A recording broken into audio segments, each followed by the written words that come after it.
Well. Who would have thought we'd see the day when planes are running on fumes, literally?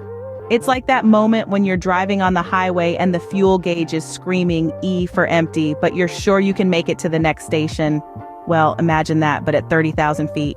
In a twist that would make even Alfred Hitchcock raise an eyebrow, Oregon Tambo International Airport in South Africa finds itself potentially short on jet fuel. The reason? A good old-fashioned tax dispute. Yes, folks, it turns out even fuel suppliers aren't immune to the age-old tradition of squabbling with the taxman. Now you might ask, how does a tax dispute lead to a fuel shortage? Well, it's like forgetting to pay your gas bill and then wondering why the stove won't light when you're trying to cook your dinner. It's all fun and games until someone's roast chicken goes cold. Fuel stocks at the airport have dipped below the acceptable benchmark.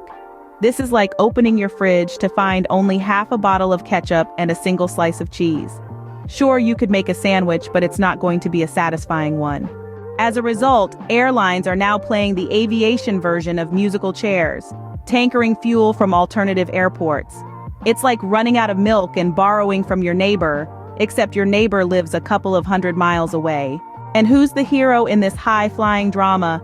Transnet Freight Rail, running not one, but 2 trains per week to supply jet fuel to the airport. It's like your grandma coming to the rescue with her homemade cookies when you've run out of snacks. Only in this case, grandma's cookies are highly flammable and worth a small fortune. But fear not, dear listeners, for there are plans to increase the frequency of these fuel deliveries. Because if 2 trains a week are good, 3 must be better, right? It's like ordering a second pizza because the first one was so delicious. And who cares about the waistline anyway?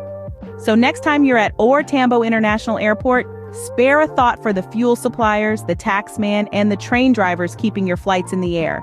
And remember, just like your car, planes can't run on empty promises and good intentions.